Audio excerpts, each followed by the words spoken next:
Everybody hear me all right? Okay, welcome. Sorry for my 1 week Zoom sabbatical for these press conferences. I was up at Harvard finishing that Just City Design Mayoral Fellowship, which was awesome. Really a big thank you to Caitlin Sarame and Rachel Bennett here with the city that with them working on this project and being part of this fellowship alongside me, and really great opportunity to present a project that we hope, fingers crossed, we could have fully funded in the near future, which is the Hollis T. Williams Greenway. And this opportunity allowed us to present, I could safely presume, to the largest single group of national experts, not only on just city design, but on just city design, which the project Hollis T. Williams is designed to reconnect a lost neighborhood. And so it was really great to connect with national experts who have done projects exactly like this before and have seen them through, ensured that the community had feedback. So we learned a lot, took a lot of notes, and so again, fingers crossed, we should hear something in the next few months from the CDBG Hurricane Sally infrastructure grant money. And we had put in a $36 million ask to be able to finish the whole thing. So really excited about that, and certainly great timing to be able to get feedback on a project of that size and scale that we know could be a transformational one for our city. So great experience. I've got a busy council meeting coming up. I'm sure you've got some questions on pickleball at Warehouse 4, the restaurant, the change in ordinance for restaurants, and the elimination of Bottle Club as a permitted use. So we'll talk about that. And then I got a few different things I want to go over. First, I've been asked already about some of the comments from Just Pensacola about their proposal for affordable housing, and there's certainly been, at best, a miscommunication, but perhaps a misrepresentation of our openness and willingness to listen to the concern and our philosophical agreement on the crisis of housing. From campaign forward, we certainly understand the gravity of the situation with affordable housing. But to give off the impression that myself, and I will speak, at least I can speak for some council members, that we have been unwilling to listen, or that we refuse to, is just simply not true. I've had personally, I can't speak for council on how many meetings they've had with this group. I've had 4 personally, and what I say is we agree philosophically. I mean, we are on the same page. We get it, but it's tactics that are just, frankly, what's being proposed, a little bit too rigid, with things that are within the control of what they're proposing, as well as things that are out of the control. And what I mean is, for example, Senate Bill 102, that we have the largest single, if it isn't the largest in the history of the state, it's got to be up there in terms of the investment that not just the state's going to make, but that we will be preempted by at the local level to give tax abatements for affordable housing projects, which is great. We all agree philosophically on that. But even with this proposal has been talked about now for multiple years, and even with the passing of Senate Bill 102, the proposal hasn't changed, not by $1. It's $4.3 million a year out of general fund revenue for 10 years. That's number one. Number two is, when we implement things, and the things that we have done, if you look at Baptist Hospital, we attempted to put up $500,000 there. Truth for Youth with CRA dollars for $1.4 million. The things that we are getting active in are not always going to come from general fund revenues, and so to hamper our ability to operate the city by taking a significant portion of the general fund in which to have set aside is not the most nimble use of dollars. It's very, very rigid. It doesn't factor in for grant dollars. For example, we've put in, or we plan to put in, for the hometown revitalization bucket of the CDBG Hurricane Sally grant. We're looking potentially at multi-million-dollar investments there, whether it be property acquisition, demolition, or otherwise. We're looking at several different projects there, multi-millions of dollars, Would that count towards the 4.3, or would it not count towards the 4.3? Well, in some instances, the feedback we've gotten is that it wouldn't. Tax abatements, we've been told that wouldn't count. So if a tax abatement is not money in hand, it's money lost over time. To me, it's both are green. And the fact of the matter is, if we give a large tax abatement to provide affordable housing, that's an investment by our city. We police it. Our fire is over it. They use our streets, our fire hydrants, our sewer. That is an investment that we're making. And so, as I've tried to explain to this group, we agree philosophically, but if we're trying to raise funds, just generally, some people invest in the stock market and think that's the best tactic. Some people might play the lottery. That might be their tactic. We just don't agree on tactics of how we're going to get there. So, but any representation that we have been unwilling to listen or unwilling to meet or don't agree on a philosophical level is simply not true. So just wanted to make sure I know they had a meeting yesterday and had explained, I guess I'm paraphrasing to that extent, and I just certainly wanted to make sure that the amount of staff time, the amount of personal time, and the amount of time our council has spent hearing their concerns is quite a large amount, and I'm not sure that was represented yesterday. A couple other things. Malcolm Young, we expect to get a structural assessment, the full formal report. We do not have that yet. It will come out, we believe, end of this week, early next week. But because of time, not just on wanting to get an update, but it's a school using it, and we're coming to the end of the school year, and so our team had asked Geosyntec to say, hey, we know that the assessment itself has been completed. The report may not be done.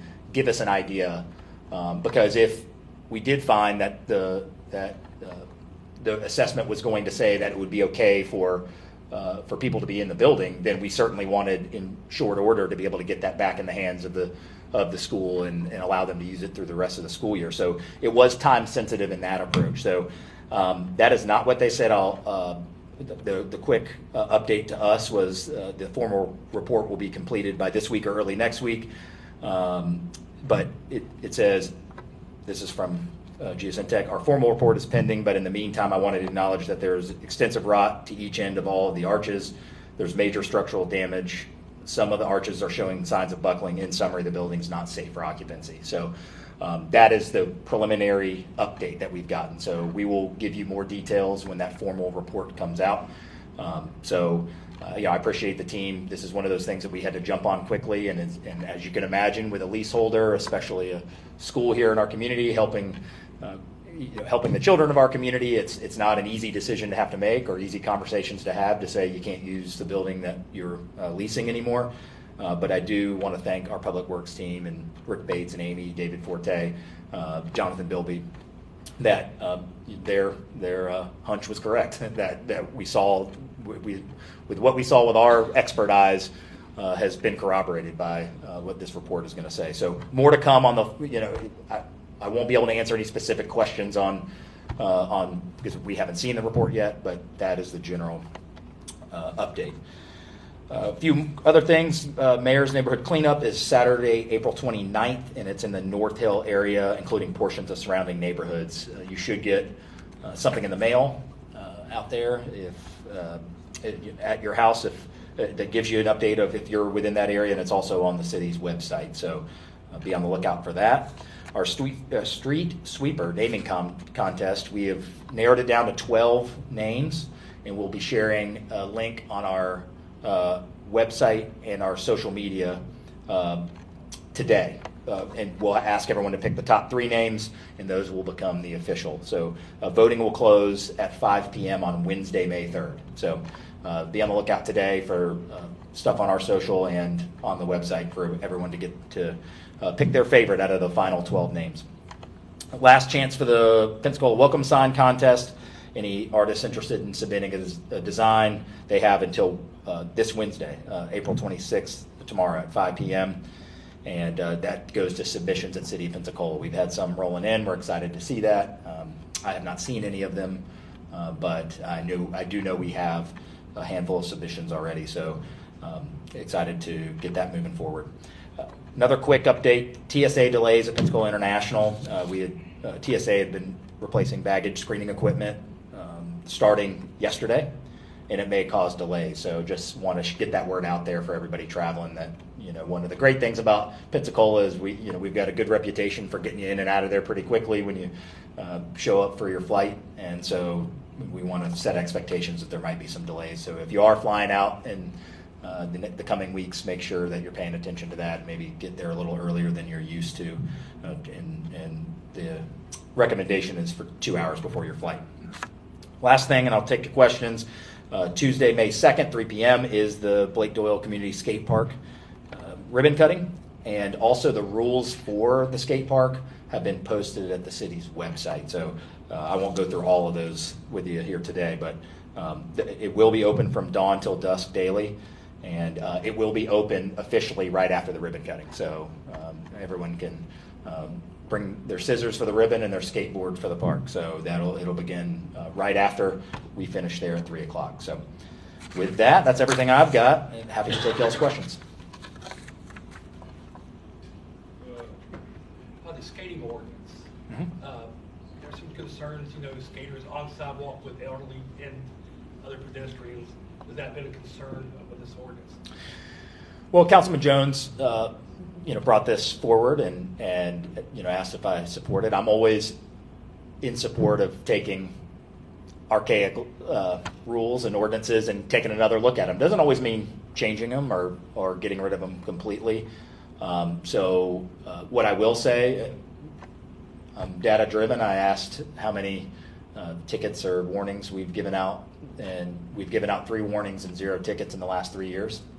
I don't know. I think if I'm presuming here, but I think if we pop quizzed all the citizens or all the skateboarders in the city of Pensacola, how many of them would actually even know we have this ordinance on the books? I'll be honest with you, as the mayor, I didn't know we had this on the books. So, I don't know that this has just been holding back a bunch of, skateboarding that folks wouldn't like. Now, that being said, if Councilman Jones wants to modify that in some way, I know he's been looking at some other communities. He'd sent something along about a community in California that maybe better encapsulates bikes and scooters and skateboards and, gives it a little more clarity. Certainly open to that as well. So following Councilman Jones's lead, as I said, the irony does not get past me that we have a skateboarding prohibition in our downtown, and now we're going to have a $2.2 million skate park in our downtown. So, we do have to, be mindful of if we're saying that we welcome it. But if there's a modification to that or some kind of meet in the middle amendment to it that makes sure that folks feel comfortable being on the sidewalk, public sidewalks, and then certainly open to that. Has the DIB had any concerns about downtown skateboarders? I expect to hear that they aren't going to be supportive, and certainly understand their opinion. Again, I've been a downtown business owner in the DIB. I understand some of the concern or anxiety, but it's just a matter of, we also have to keep this in perspective and again say that we've given out 3 warnings and 0 tickets in 3 years. Has it been a major problem, or is it that everyone is just waiting for this over the last 20-something years, waiting for this ordinance, and then we'll be flooded with skateboarders on the street or in the sidewalk? I don't know. But as I said, this is not something that, I'm certainly willing to come to any kind of amicable solution, and I'm a co-sponsor on this. That's not to say I don't support it. I just mean I'm certainly open-minded on Thursday if there's things that lower anxiety for some of the downtown business owners. Again, I've been there. I can understand some anxiety about a change like this. Certainly open to entertaining that. Why make the changes before the skate park opens rather than seeing how it's utilized? Well, heck, I'm thinking they should be able to skate there, to the skate park. I don't know. Should we make them walk with their skateboard? I don't know. To me, the timing is right because what we're saying is, hey, we welcome people, and it's a mode of transportation. I think there's a big jump to a stereotype that everyone's going to, shred on their private property and cause damage. I'm not saying that doesn't happen, and I understand that can cause anxiety, but it's also a mode of transportation. Nothing stops anyone from taking a bike and going up on a rail right now, or a scooter, things like that.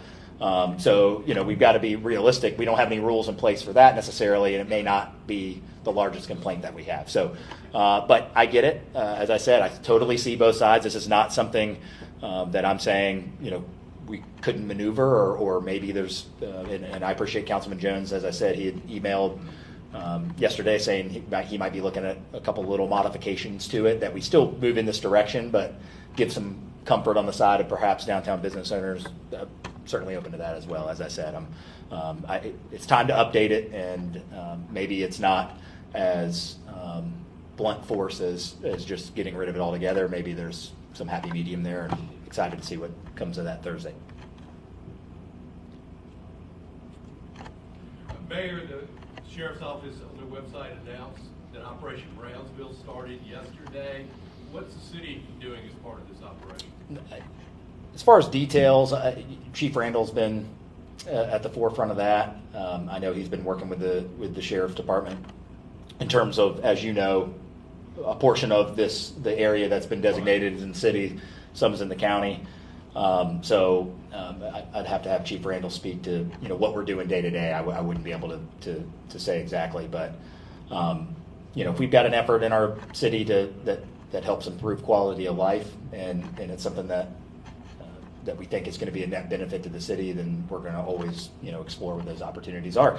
And look, what I hope comes from this is that we've got some whatever level of objective measurement, not necessarily just a temporary lowering of crime rate or something like that, but to say, is quality of life improved?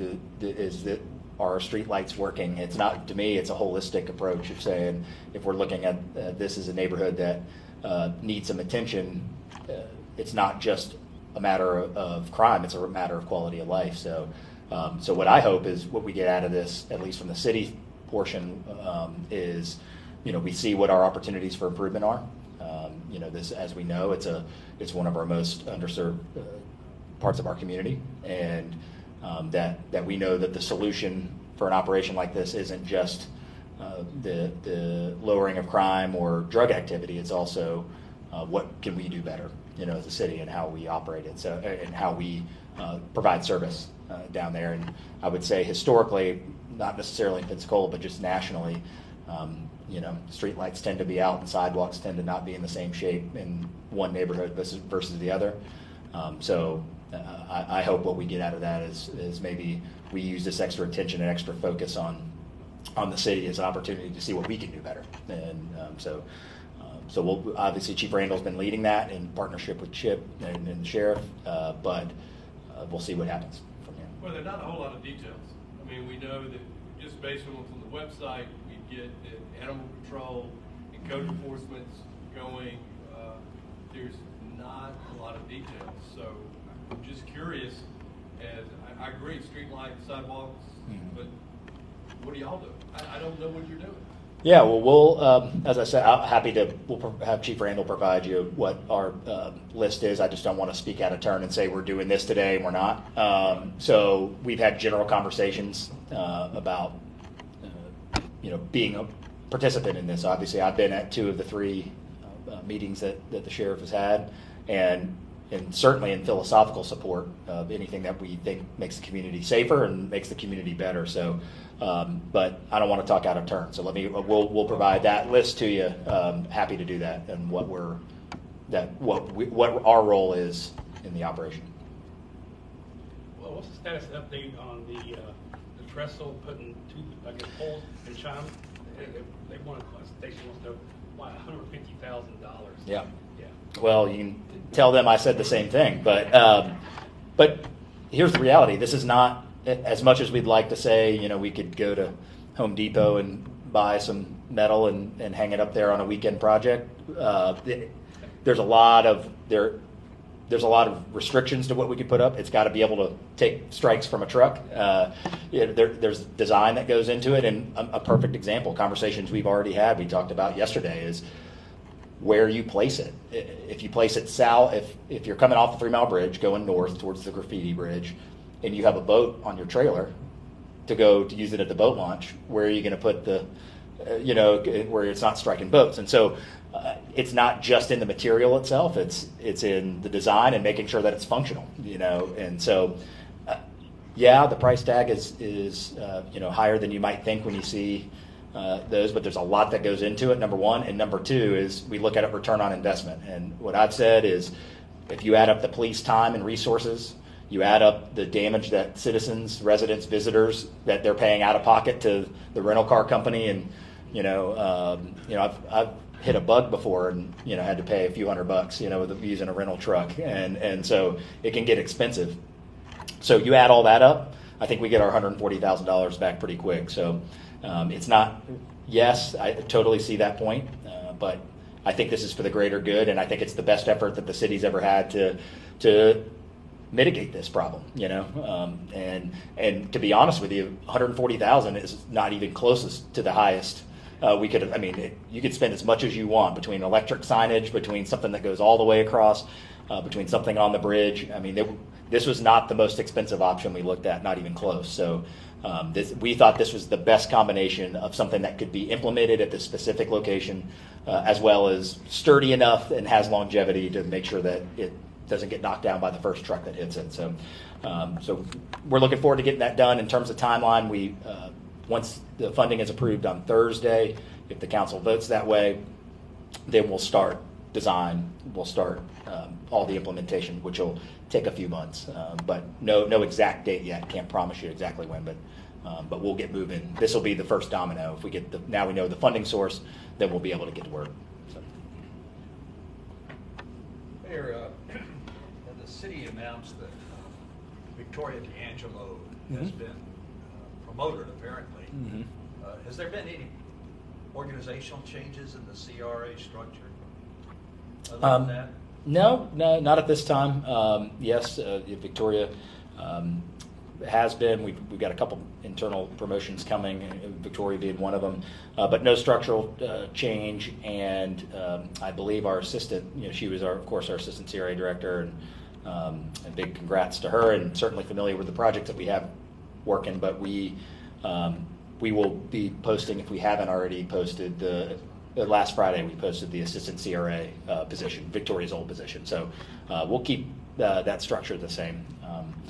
I've obviously spent a lot of time in a lot of departments playing catch up and making sure we know what's going on, and obviously we know the impact that a CRA can have, and that a high performing department with CRA can have great impact in things from affordable housing to providing opportunity, and especially in some of our underserved communities. So, I'm looking forward to see what she's got, and looking forward to see what our department has.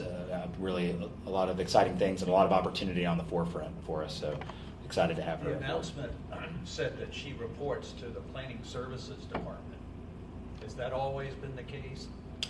Always been the case since I've been here. So I'm not sure when that change was made. Mayor Robinson had made that change to where CRA was reporting, and my recollection of that change was the consolidation of planning, zoning, inspection, CRA, a lot of things that are in the deal with a lot of the same issues being under one roof instead of siloed. That I don't want to speak for Mayor Robinson, but that was my understanding when that consolidation happened. But I'm not sure. We can get that for you, but I'm not sure exactly when that took place. But that change hasn't happened since I've started. Like a couple weeks we talked about, I said Alex Andrade said something about the SCASCA penalties for the bridge, all that money. Mm-hmm. And Alexander wants to stay in Escambia and Santa Rosa County to use on certain projects. Can you talk about that? Yeah, not in great detail, other than we've certainly had conversations with him. Yeah, we agree. We'd love to see that money spent in the city of Pensacola, and we've had conversations with him. I have not heard anything concrete or final on that, but I know one conversation at one point was perhaps one portion of the Hollis T. Williams Greenway, but we've got a couple irons in the fire there, so to be determined. But we have been in consistent conversation with Representative Andrade on that and other issues, but But certainly, anything that we need to do to advocate for that, we absolutely will. And we appreciate his effort and all of our delegation's effort to, bring those dollars and bring those resources home to us. Did that help with like the airport and the Amtrak? I'd have to look at that of where it would end up and what the uses would be. I wouldn't be able to speak specifically to that, but right now, I would say just bringing up the airport. I mean, right now we're moving along as quickly as we possibly can on, and Matt and his team have great momentum on getting the design done. We've got the design funded thanks to FDOT. And we got that ball rolling. Now the next one will be, once we have design, is construction, which will have a pretty hefty price tag at the state, and certainly we'll be looking to our state partners, federal partners, to help us get that funded. So, but I would say right now, in the meantime, we're in great shape at the airport with that large transformational project, and we're moving it ahead. Expect that we'll have a designer on board, and design will go underway sometime this summer. So we're moving ahead, and they're doing a great job continuing to push that forward with this emergency. Okay, one more. Come on, that's all right. That's why we're here. Yeah, casket flights. The ordinance. Uh-huh. How's that progressing right now? Anything? Well, yeah. So we'll have a discussion about it on Thursday, and my test for an ordinance in this fashion is it shouldn't be a decision that positively or negatively helps one place, right? So hypothetically, if any casket flights, anyone were to say, hey, never mind, we're not even going to be in business anymore starting tomorrow, this should still be an effective positive change for the city, right? And so early conversations about this several months ago about, there's 1 bar per block and should it go to 2 bars per block, we thought that might be more reactionary. So our team went back to the drawing board and said, hey, look, let's see what other cities are doing. Let's find a holistic change that is a positive for our city.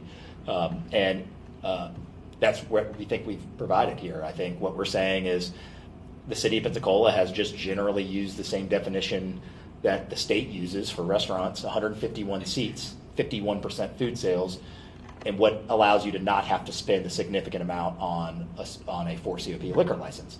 Well, we've just transferred that same exact definition to our city.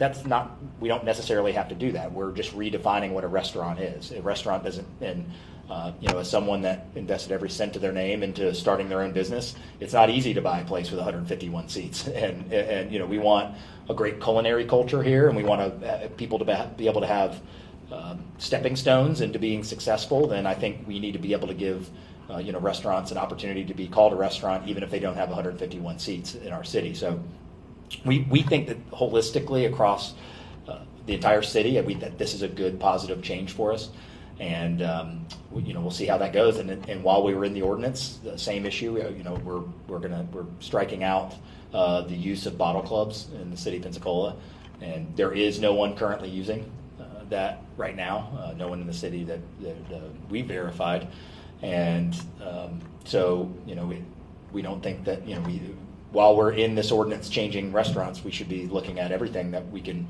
and I just believe that that's also a positive change for us. When we had bottle clubs, it was a exponential weight on our resources, law enforcement resources. And you guys remember those conversations, and so I think the time is right to say that part of the vibrancy of our city is safety as well, and so being open past 3 o'clock in the morning, what did our parents all tell us? That things don't happen good necessarily at that time of day. So I think this is both of these within the same ordinance, I think, are great positive steps for us here in the city. That was just get rid of bottle clubs. Period. No bottle clubs in the city of Pensacola. Correct. Okay. Yeah. Anything else? All right. Thanks, guys. Appreciate it.